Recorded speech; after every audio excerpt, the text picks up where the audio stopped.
Ma'asyiral muslimin siman dan sekalian, lalu berkata Syekh Imam Abdul Aziz, apakah yang menyebabkan hamba ini sekarang kembali seorang penghuni surganya Allah? Sebanyak ibadah kita, sejauh mana kita ibadah, 1000 tahun kita melakukan ibadah, kalau belum tidak mendapatkan rahmat Allah, belum tentu kita masuk di surganya Allah Subhanahu wa ta'ala. Yang menentukan ibadah kita bukan karena sesuatu pahala yang kita peroleh. Andai kata Allah belum memberikan rahmat kepada seorang hamba, belum tentu kita akan dimasukkan surganya Allah. Karena hal yang demikian terkadang manusia hanya mengharapkan pahala dan pahala, tapi belum tentu ingin mendapatkan rahmatnya Allah Subhanahu wa ta'ala. Lalu apa pertanyaannya buat kita? Kenapa Syekh Imam Abdul Aziz yang dulunya diperhatikan sebagai penghuni nerakanya Allah? Lalu malaikat mengatakan, wahai Syekh Imam Abdul Aziz, ingatkah waktu kau saat remaja, saat kau kanak-kanak yang kau pada saat kau masih belita, saat kau masih kanak-kanak, ketika ibumu memerintahkan engkau untuk memintakan sesuatu tenagamu ke warung, dalam hati kecilmu dia mengatakan kalimat kepada ibu bapakmu. Padahal kata Allah dalam Al-Quran, fala taqul lahum ma'ruf, jangan berkata kepada ibu bapakmu. Kau lupa dengan seorang anak yang berbakti kepada orang tua. Padahal kesalahan yang dipredikatkan oleh Allah cuma satu kali yang dilakukan oleh Syekh Imam Abdul Aziz, yaitu ketika masa remajanya, masa kanak-kanaknya, ketika orang tuanya merintahkan dia untuk ke warung, dia dalam hati kecilnya ada kalimat Inilah yang menyebabkan seorang anak tidak akan diridhoi oleh orang tua.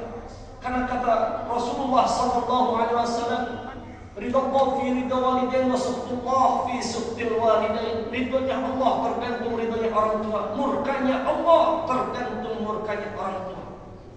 Andai kata kita memiliki seorang anak yang sangat luar biasa, makanya Syekh Imam Abdul Aziz berpesan kepada kita, janganlah pernah kita sia-siakan orang tua kita. Karena kenapa? Kita sukses dan majunya itu bukan karena siapa-siapa. Orang tua kita yang membesarkan kita, orang tua kita lah yang menjadikan kita seperti ini. Terkadang kita lupa dengan jasa-jasa orang tua kita yang telah memberikan kita. Terkadang anak saking sibuknya dengan pekerjaannya, saking sibuk dengan waktu yang sangat luar biasa, sehingga tidak ada waktu untuk beribadah kepada Allah, tidak ada waktu ibadah kepada orang tua, bahkan orang tuanya dia sia-siakan. Ketika orang tuanya masih gagal, dia tidak pernah patuh dan tunduk kepada orang tua.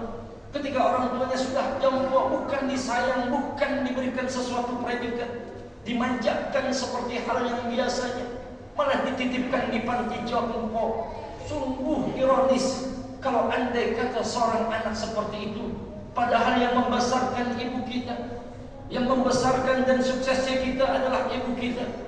Andai kata kita seperti anak, tidak berbakti kepada orang tua, di mana sebagai bakti kita terhadap orang tua kita yang sudah membesarkan kita? Satu orang ibu bisa membesarkan 10 orang anak, tapi 10 anak belum tentu bisa menghidupkan satu ibu. Ma'asyiral muslimin siman dan sekalian, itulah gambaran bagaimana Syekh Imam Abdul Aziz mengatakan kepada kita, jangan pernah kita sia-siakan orang tua kita. Bahkan kalau kita lihat saking sayangnya dan cintanya orang tua kita, ibu kita bertanya, andai kata kau punya uang? Tidak. Kau sudah belikan susu untuk anakmu? Belum, ibu. Jual kalung ibumu, jangan sampai ayahmu tahu. Andai kata ayahmu tahu, pasti akan marah. Begitu besarnya pengorbanan ibu kita terhadap orang anak-anaknya. Tapi terkadang kita sebagai anak tidak sangat memperhatikan orang tua kita. Tak terbesit dalam hati kita, ma'asyiral muslimin siman dan sekalian, di mana ketulusan kita seorang anak terhadap orang tua kita. Pengorbanan orang tua kita sungguh luar biasa. Ibu kita sangat antusias kepada kita, bahkan kepala jadi kaki jadi kepala. Walaupun ayahnya sudah meninggal dunia, dia berusaha semaksimal mungkin untuk menghidupkan anak. Tapi di mana notabene anak seorang tanda bakti kepada orang tuanya? Ma'asyiral muslimin siman dan sekalian, Oleh karenanya kita sebagai seorang muslim dan muslimah jangan pernah untuk selalu menyia-nyiakan orang tua kita. Kalau andai kata kita lihat, seandainya kita bisa menampakkan jelas orang tua kita yang masih hidup, tentu kita akan bercengkrama. Karena kenapa? Suka dan duka cintanya kita terhadap orang tua. Tidak usah jauh-jauh pada saat hari raya Idul Fitri, contoh yang real dan nyata buat kita. Bagaimana ketika ada orang tua kita bisa bercengkrama dan mengadu keluh kesah kita. Walaupun kita sudah berumah tangga, orang tua kita mengatakan, nah hari raya kau sudah punya apa? Nah hari raya kau sudah belikan baju apa untuk anakmu? Nah sudah siapkah kau untuk menyambut hari raya Idul Fitri? Orang tua kita yang perempuan antusias kepada kita. Tapi anak saat ketika orang tua sudah jompo, sudah tidak bisa berjalan, sudah tidak bisa apa-apa dan tak berdaya di hadapan kita, adakah kita rasa iba terhadap orang tua kita? Adakah ada rasa untuk kita ingin senantiasa berbakti kepada orang tua kita? Mumpung mereka masih hidup, doakan mereka. Karena kenapa kita bisa bercengkrama dan berduka dengan penuh kasih sayang terhadap orang tua kita? Karena orang tua kita bertanya.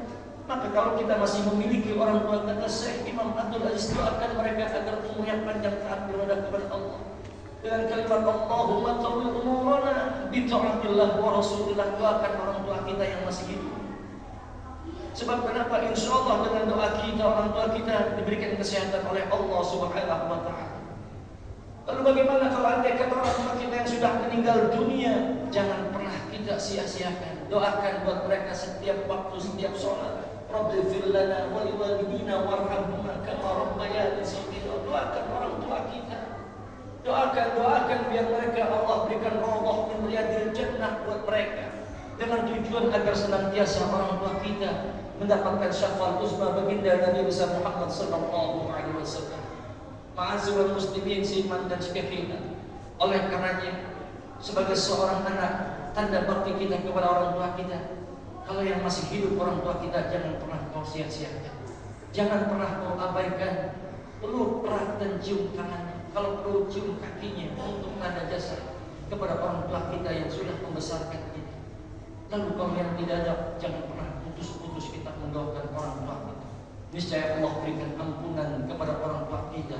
Mungkin pernah salah dengan kita, atau kita sebaliknya salah dengan orang tua kita. Kita doakan semoga Allah berikan ampunan buat orang tua kita.